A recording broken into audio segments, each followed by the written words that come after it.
menjelaskan sedikit ya beberapa hal tentang saya menggunakan blockchain. Jadi blockchain ini ya untuk segala sesuatu ya, teknologi itu pasti memiliki dua mata ya. Jadi ada sisi baiknya, ada sisi negatifnya. Nah, walaupun sangat bermanfaat ya di bidang teknologi, tetapi juga ada sisi tidak baiknya ya. Nah, apa saja sisi tidak baiknya?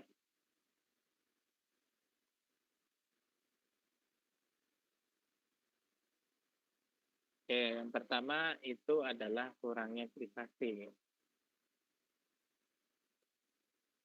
Jadi sebelumnya kita bisa melihat ya bahwa untuk alamat sebuah alamat itu kita bisa tahu isi dari alamat tersebut itu apa saja ya. Oh, suaranya kecil. Tes 1 2 3.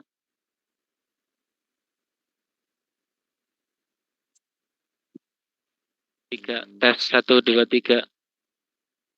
Ini suaranya masih kecil dah? Udah Pak, udah terdengar. Oke ya, kurangnya privasi ya. Jadi bisa kita contohkan di sini kalau misalnya contoh masing-masing kan ada setiap token ini ada namanya istilahnya itu adalah kontraknya ya. Jadi kita ke Pocoin. Nah, di sini kita bisa tahu untuk masing-masing dari sebuah alamat itu bisa tahu isinya apa saja ya.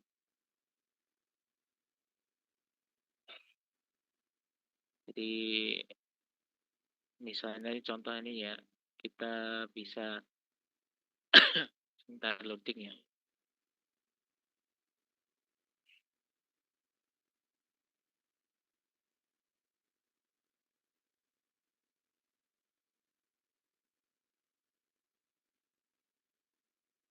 Pakai VPN.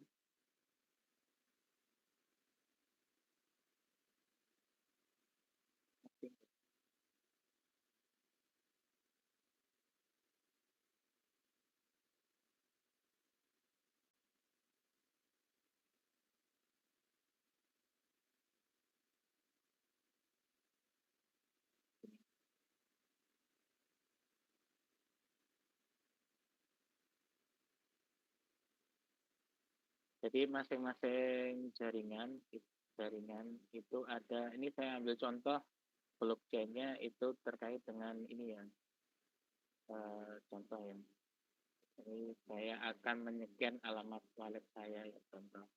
Di dalam wallet saya itu ada apa saja. Kita kopikan ini alamat walletnya ya. Nah, kita search di sini isi dari wallet itu apa, kita cari.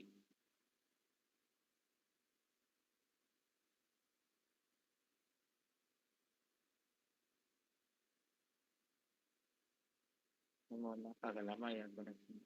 Nah, di sini ini saya pertama kali transaksi itu tahu apa 1223 hari yang lalu. Terus kemudian terakhirnya 799. Jadi ya sudah 2 tahun yang lalu ya. Jadi ada 61 token di sini. 61 token. Ini dulu kan saya mainin token-token yang nggak jelas ya. Jadi ada banyak sekali. Jadi nggak ada harganya di sini ya. Nggak kelihatan, nggak muncul harganya. Jadi kalau koin baru itu nggak muncul harganya ya. Nah, kalau yang model token-token seperti ini biasanya itu adalah sebuah apa namanya? Jadi ini salah satu cara ya. Jadi untuk menguras sebuah dompet itu bisa dengan mengirimkan token kayak gini ya. Token-token kayak gini, jadi otomatis dia ditutup di hidden sama di apa ini sama walletnya ini ya. wallet MetaMask ini supaya kita nggak ketipu. Jadi dia ngirim token-token kayak gini, nanti di situ akan muncul harganya mahal biasanya. Jadi ini ada NFT, ada jumlahnya 3 kalau kamu ya NFT. Dulu saya mana itu juga contohnya. Jadi ini yang ngirim gini, terus nanti biasanya ada nominalnya muncul, nominalnya harganya mahal biasanya. Nah terus kalau kita yang nggak hati-hati, kita langsung akan melakukan swap ya. Nah pada saat swap itu dia akan mengirim kode khusus ya, kode khusus kepada si hackernya sehingga langsung bisa buka wallet kita. Terus kemudian menguras isi wallet kita. Nah itu triknya kayak gitu ya, salah satu ya. Trend wallet ya. Nah ini. Jadi kita bisa tahu apa namanya isinya apa ya. Ini Luna dulu, token Luna yang itu ya. Jadi ini nggak ada harganya ya, karena ini udah nggak ada isinya ya. Contoh seperti itu. Jadi yang namanya kurangnya privasi karena itu. Jadi kita bisa tahu isi dompet, isi alamat dompet ya. Tapi karena di situ ada fitur namanya anonymous ya. Jadi anonymous itu yang ini ya. Jadi kan kita nggak tahu, ini kan alamat walletnya ya. Jadi alamat walletnya ini. Ini alamat walletnya. Kita nggak tahu ini punya siapa gitu. Tapi kita tahu alamat walletnya, tapi nggak tahu punya siapa. Itu anonymous. Jadi kekurangan dari yang ini itu bisa sedikit terobati dengan anonymous itu, fitur anonymous. Jadi nggak ketahuan ya. Tapi sekarang ada juga yang apa dari ini ya, apa namanya? Ada yang baru tuh RNS ya.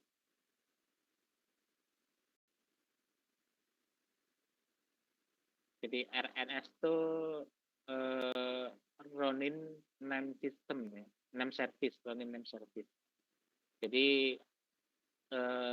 alamat wallet kita bisa kita ganti dengan nama kita. Nah, ini fitur salah satu fitur dari jaringan Ronin itu membuat kita bisa tahu. Nah, seperti itu. Nah, ini apa namanya? Menambah nggak privasi lagi ya. Nah, itu. Bedanya di situ ya. Kalau kita hanya tahu alamat walletnya saja, itu kan kita nggak tahu itu milik siapa gitu. Walaupun nominalnya besar. Nah, itu yang dikatakan kurangnya privasi itu. Jadi semua orang kita misalnya contoh kita belanja beli token sesuatu. Orang yang punya token itu juga tahu semuanya. Oh, si ini pun beli token ini. Itu yang namanya kurangnya privasi. Selanjutnya masalah keamanannya. Nah, kalau di blockchain sendiri kan itu ibaratnya kayak uang tunai, jadi makanya sangat rentan ya sebagai sasaran. Jadi contoh lainnya itu misalnya ini kan keamanan tadi yang pertama tadi ya, jadi dikirimi wallet apa token-token tadi kayak gitu. Itu yang utama, yang pertama biasanya ya orang yang nggak tahu asal nyemplung, nggak hati-hati. Wong kita nggak beli token itu, masa ada token itu gitu, harganya mahal. Nah itu hati-hati di situ. Kemudian yang selanjutnya itu adalah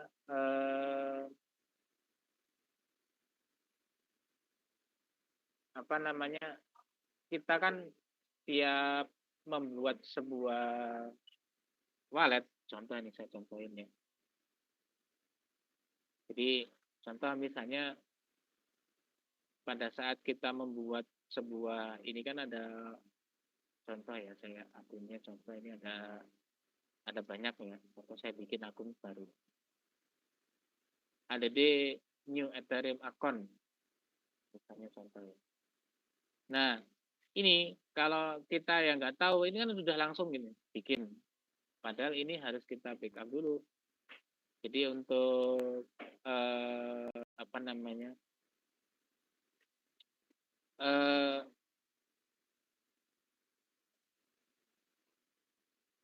gimana ya? Jadi kan kalau misalnya laptop kita itu kita install, itu nanti kita kan nggak tahu apa namanya untuk kembaliin ini gimana gitu. Jadi untuk kembaliin ini gimana? Nah, kita perlu tahu ini mana ya contohnya. Tapi kalau kita bikin token baru biasanya ada apa namanya akan muncul ya passwordnya itu ya. Nah nih recovery phrase apa nih?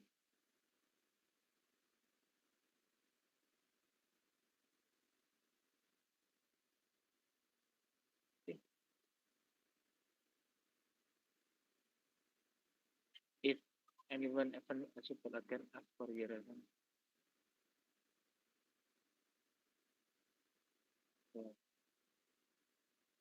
Ini contoh ya.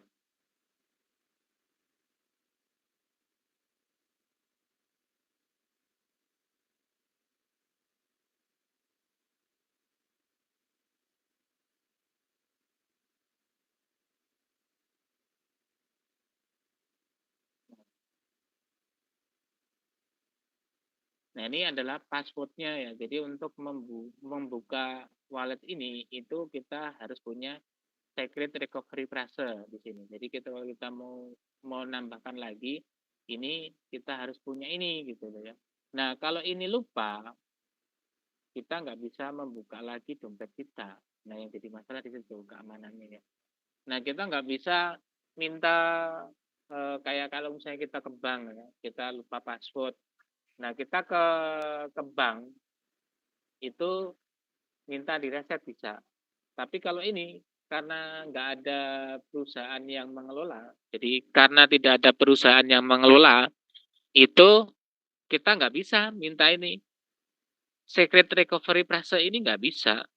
Sehingga kalau kita lupa passwordnya, ya udah hilang juga semuanya. Duit kita hilang semuanya. Nah itu. Jadi faktor keamanannya seperti ini ya. Jadi kita nggak bisa apa namanya istilahnya kalau mau ingat juga susah kan di situ ya 1 2 3 4 5 6 7 8 9 10 11 12 ada 12 kata yang harus diingat.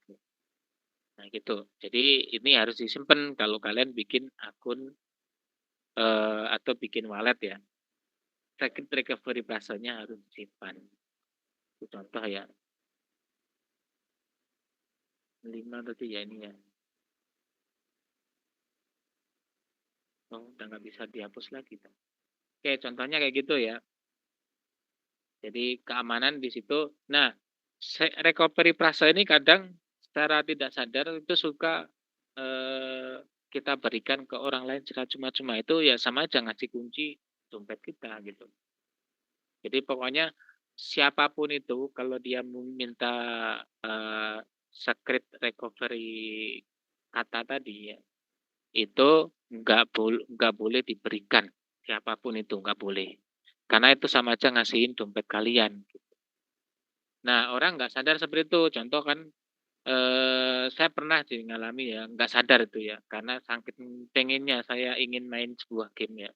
Dulu waktu itu gamenya game Nopet, itu untuk dapat kode verifikasi bisa main game itu harus masuk ke Discord.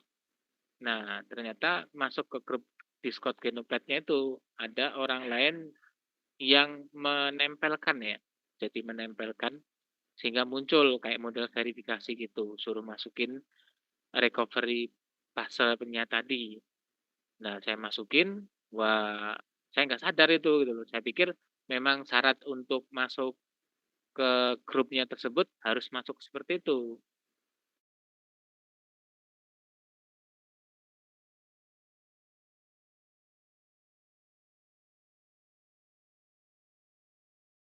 Ah, isi dompet saya ya. Semuanya, yang kecil-kecil juga semuanya dikuras semua. Nah, itu ya. Jadi masalah keamanan di sini kadang kunci pribadi ini kita search secara cuma-cuma. Yang bahaya di situ kan berarti wallet kita dikasih ini istilahnya gitu. Nah itu. Jadi pakai model social engineering ya. Ada banyak cara ya. Orang minta kunci pribadi tadi. Jadi kita simpan baik-baik, hanya kita yang tahu sama keluarga kita ya. Tuh, masalah keamanan ya. Selanjutnya, tanpa kontrol perusahaan. Nanti itu sudah saya jelaskan ya, bahwa di blockchain itu nggak ada yang mengontrol gitu. Kecuali kalau kita ada di exchange ya. Exchange itu contoh misalnya toko kripto, Binance, Pintu, Indodax. Nah, itu namanya exchange ya. Nah, itu kita bisa kalau misalnya passwordnya lupa, bisa minta di-reset di situ. Tapi kalau kayak wallet-walletnya tadi, misalnya wallet di MetaMask itu bukan exchange ya, namanya DEX, Decentralized Exchange. Ada cek, ada DEX ya. Nah, itu kita tidak bisa kembaliin password tadi. Rasanya itu nggak bisa. Kalau hilang ya udah hilang. Makanya kan sebenarnya Bitcoin itu total 80 juta ya. 80 juta Bitcoin. Tapi kan di market kan hanya beredar 20 juta ya saat ini ya. Karena ada yang masih yang belum ditambang ya. Masih belum ditambang. Terus kemudian juga banyak yang wallet-wallet yang lupa passwordnya tadi. Lupa passwordnya tadi. Sehingga tidak bisa dibuka lagi. Karena nggak ada yang ngontrol gitu loh. Kalau kita ke bank kan tadi kan bisa kita buka, kita tanyakan ke bank. Nah, ini kan blockchain nanya ke siapa gitu loh. Nggak ada yang bisa kita tanyakan. Jadi hilang. Kan kayak pada saat pertama kali yang nambang kan Satoshi ya. Satoshi Nakamoto itu kan dia setelah mempublish jurnalnya, dia nambang. Selama 1 tahun dia ada 1 juta Bitcoin ya. 1 juta Bitcoin. Nah, di situ itu sampai sekarang itu walletnya tidak bergerak lagi setelah tahun 2010 itu ya. Terakhir itu 2010 setelah nambang selesai ada 1 juta Bitcoin. Nah, itu eh, nggak bergerak sama sekali. Nah, yang jadi permasalahan kan di situ ya, di perdebatan banyak orang ya. Siapa sih yang misalnya kita apa namanya eh, punya duit banyak tapi nggak diotak-atik ya, kan aneh istilahnya gitu loh, aneh. Ini contoh ya, ini kan harga saat ini kan segini ya, 1,5 miliar. Nah, tadi si Satoshi Nakamoto itu punya 1 juta, 1, 2, 3, 4, 5, 6. Nah, ini nolnya berapa nih? 1, 2, 3, 4, 1.500 triliun. 1.500 triliun itu dompetnya si Satoshi Nakamoto. Kenapa kok nggak diotak-atik ini ya? Kalau orangnya masih ada, masa nggak kadal sih melepas duit segitu, jadi makin jual bitcoinnya. Kenapa kok nggak dijual gitu? Kenapa dompetnya diem aja gitu? Nggak ada yang ngotak-atik. Nah itu. Jadi makanya Satoshi Nakamoto itu masih bertanya kan orang atau bukan gitu. Kan asetnya banyak sekali nih di dalam dompetnya, ada uang sebanyak itu, tapi tidak bergerak sama sekali. Itu ya, jadi ke masalah keamanan di situ ya. Jadi repot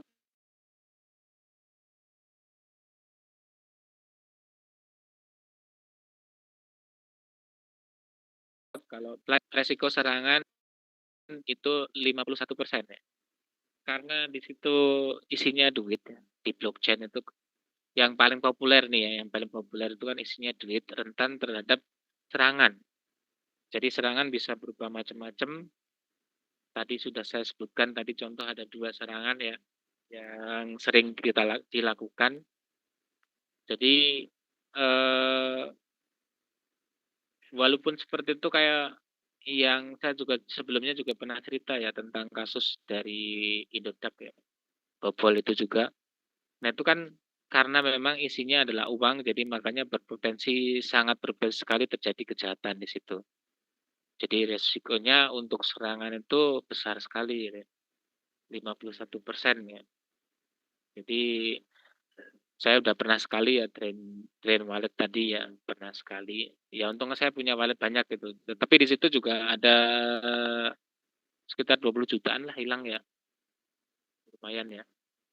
Jadi di wallet itu ada 20 jutaan kebetulan waktu itu hilang dalam waktu 1 malam ya.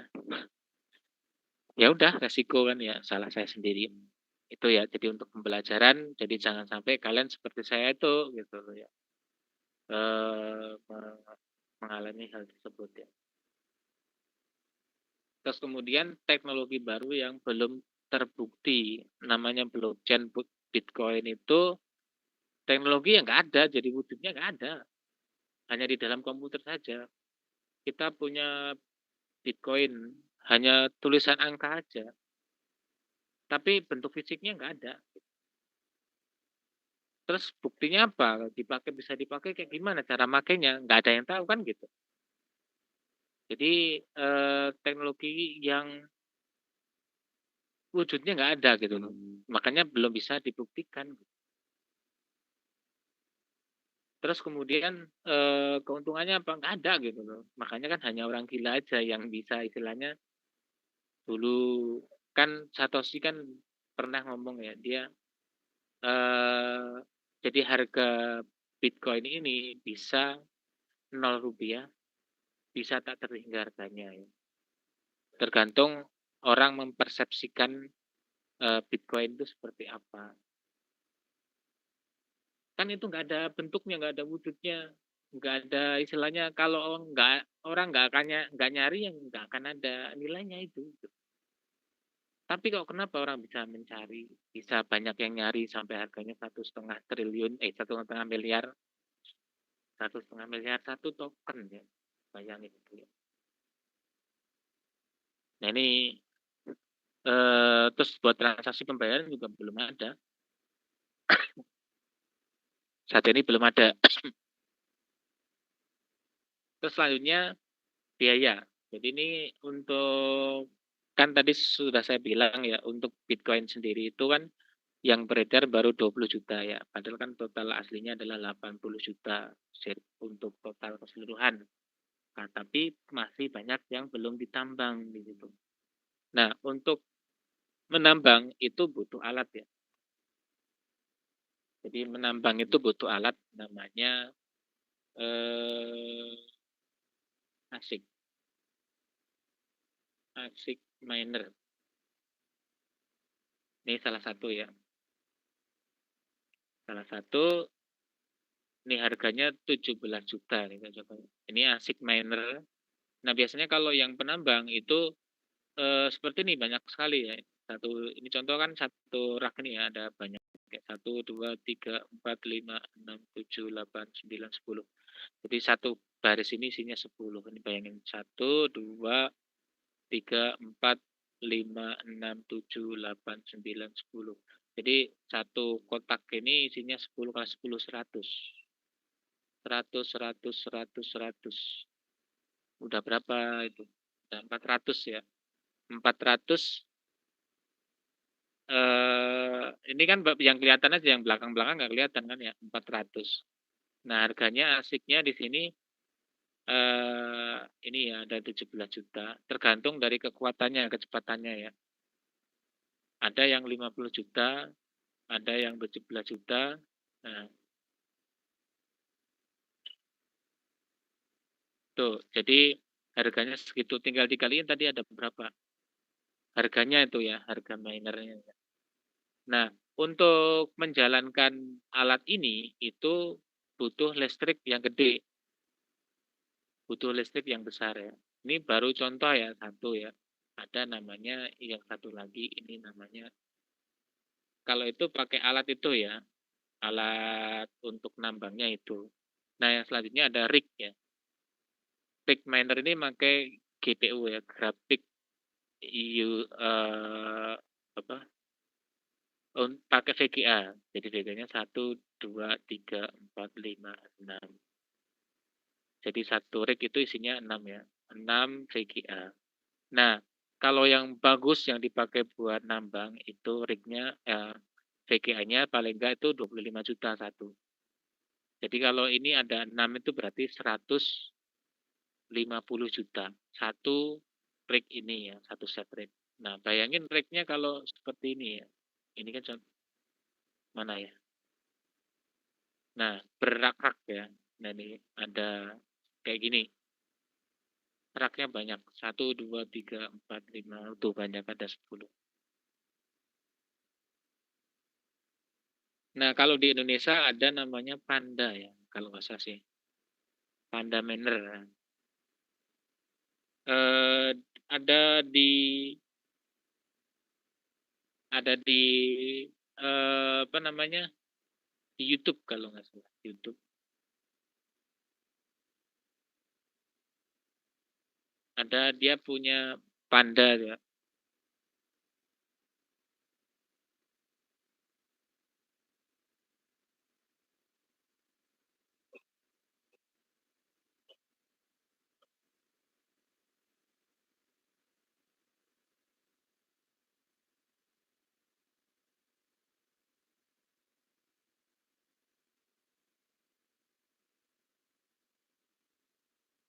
Apa ya, jadi ada dia apa, ada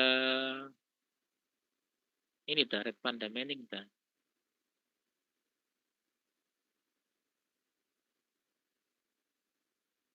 Bukan ya, perasaan orang Indonesia sih. Nah ini dia punya banyak sekali ya, punya banyak sekali. Nah itu nah ini ruangannya nih. Tuh, jadi ada banyak manernya tuh, ada banyak, dia punya ruangan untuk melakukan nambang ini ya. Nah, itu eh, jumlah listriknya itu banyak sekali gitu. Ini sampai setengah jam di jaringan Bitcoin untuk menambangnya itu, listrik yang dibutuhkan setara dengan pemakaian Amerika Serikat dalam 1 tahun penuh. Itu ya. Jadi biayanya memang mahal nambang itu. Tapi ya karena harganya semakin lama semakin naik ya, makanya masih banyak orang yang nambang. Jadi kalau nambang sekalian modalnya gitu loh, jangan hanya cuma satu rig gitu. Satu rig ya rugi. Kan itu kan rebutan ya. Jadi rebutan dalam satu negara, apa, seluruh dunia itu berusaha untuk menambang Bitcoin itu, rebutan. Jadi nanti yang menemukan algoritma Bitcoin itu kan akan dibagi di rewardnya ya, sesuai dengan kontribusinya. Nah, kalau kita cuma pakai alatnya cuma satu rig, padahal lawannya ada 1.000 rig misalnya, atau 100 rig, ya kita kan kalah gitu loh ya. Jadi kita cuma dapat persentase kecil. Nah gitu. Jadi kalau mau nambang Bitcoin ya kalian gitu loh ya, yang besar. Oke, terus kemudian skalabilitas. Skalabilitas, jadi Bitcoin itu kan pertama kali diciptakan. Itu per detik tuh hanya bisa 7 transaksi. Jadi kalau ada yang transfer atau ada yang beli gitu, hanya 7 transaksi per detik. Sedangkan untuk jaringan Visa sendiri, jaringan Visa kan di ATM seluruh dunia ya, itu 20.000 transaksi per detik. Tapi ini sudah diatasi sih, ada jaringan lain yang turunan dari Bitcoin.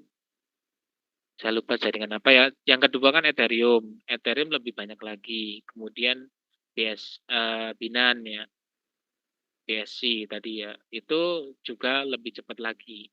Jadi makanya ada eh, perbaikan-perbaikan di pakai jaringan lain. Tapi khusus untuk jaringan Bitcoin itu hanya 7 transaksi per detik.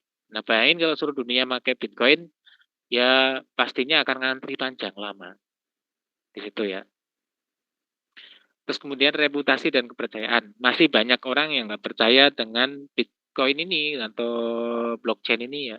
Kenapa? Karena nggak ada barangnya sih. Barangnya nggak ada, bentuknya hanya angka, tapi kok harganya bisa mahal gitu loh. Jadi banyak orang yang masih nggak percaya bahwa apa, barang ini kan nggak ada barangnya juga yang disebut aset ini ya, aset ini seperti itu ya.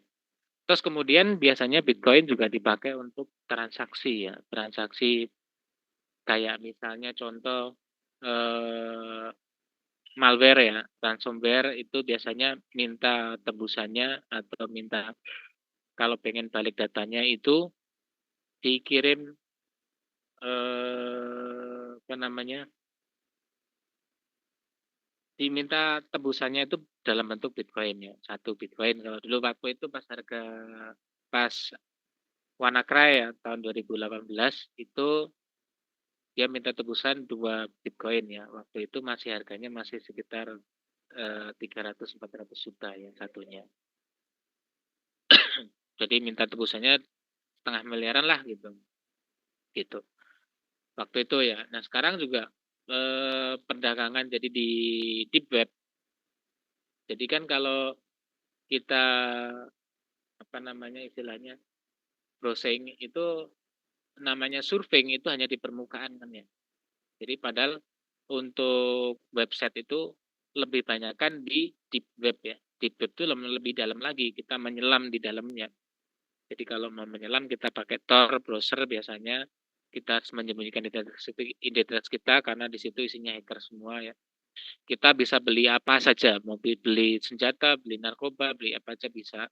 Tapi transaksinya itu pakai Bitcoin biasanya. Gitu ya. Kalau di deep web ya, itu. Jadi orang masih ragu-ragu kalau memakai blockchain ya, seperti itu.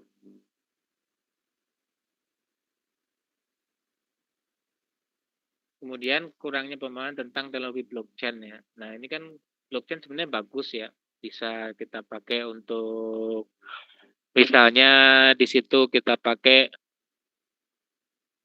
untuk pemilu, untuk macam-macam lah, untuk pemilu, kemudian untuk sertifikat, untuk rekam medis dan sebagainya. Tapi karena teknologi ini masih belum banyak orang yang tahu, maka belum populer ya.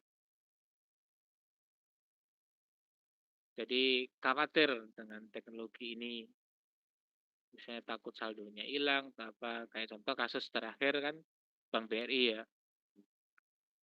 BRI itu banyak rekening nasabahnya yang di atas 100 juta itu rekeningnya habis dikuras.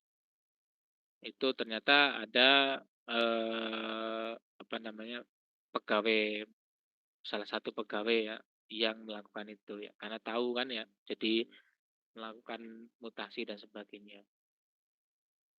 Nah itu seperti itu ya.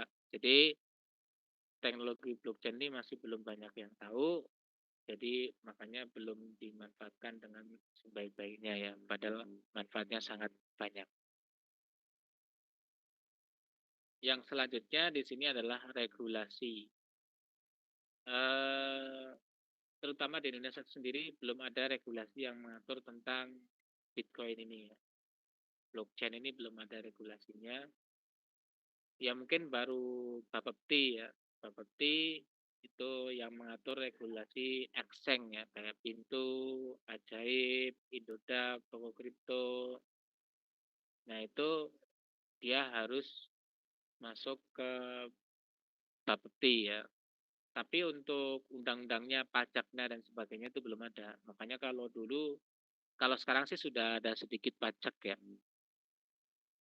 Maksudnya pajak itu kalau misalnya kita contoh di sini ya, kita di bank ya, punya rekening banyak, uang banyak. Biasanya kalau di atas 1 miliar, itu pasti akan ditanya, ini asal uangnya dari mana gitu. Pasti ditanya di banknya. Nah kalau seandainya kita ngomong ini hasil dari transaksi Bitcoin misalnya, pasti akan ditanya lagi pajaknya gimana, udah dibayar pajak belum? Nah regulasi untuk mengatur pajak ini belum ada. Belum ada yang mengatur regulasi ini. Jadi nah, Indonesia sendiri tidak memperbolehkan ya untuk mata uang blockchain ini, mata uang kripto itu dipakai untuk mata uang pembayaran. Itu belum ada regulasinya, nggak boleh. Nah, Indonesia nggak ada, apalagi negara-negara lain juga tetap nggak ada ya. Hanya negara tertentu kayak El Salvador yang dia beli setiap tahunnya itu pasti beli Bitcoin untuk cadangan devisa negaranya gitu. Yang lainnya masih belum ya. Amerika aja belum ya.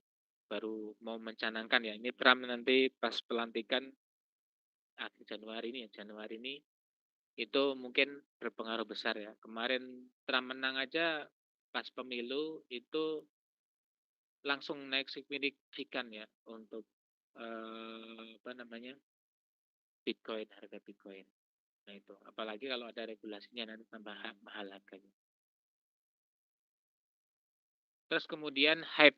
Nah ini yang bahaya di sini ya. Jadi orang nggak tahu, nggak mempelajari dulu. Jadi sebaiknya kalau kita ingin masuk atau berinvestasi itu kita harus mempelajari terlebih dahulu. Kalau hype itu istilahnya ikut-ikutan. Wah ikutan temennya beli ini, ikutan ini. Kan untuk kripto sendiri kan tokennya ada banyak ya. Jadi token dari kripto itu ada banyak sekali.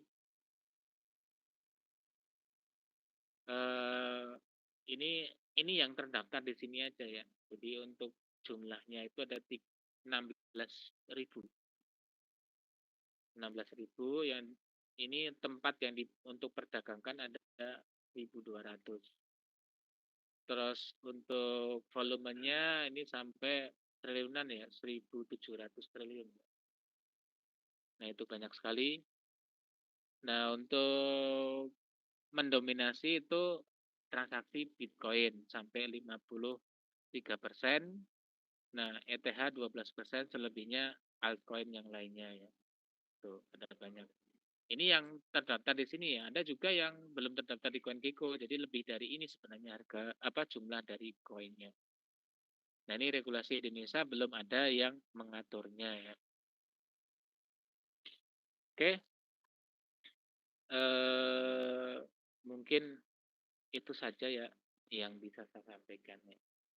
Katanya jam 9 ada rapat. Kurang lebihnya mohon maaf. Absennya tadi saya anak PKL tadi saya suruh ke ruangan ya. Silakan absen. Nanti kalau udah absen, tolong bawa ke PAK ya. Bawain ke PAK.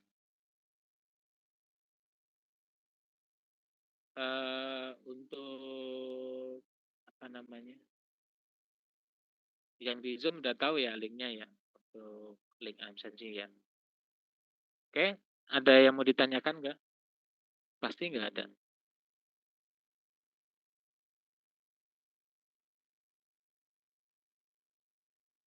Nggak ada. Oke, kalau nggak ada mungkin cukup sekian ya pertemuan kita. Sampai ketemu minggu depan. Kurang lebihnya mohon maaf. Akhiri wassalamualaikum warahmatullahi wabarakatuh. Waalaikumsalam.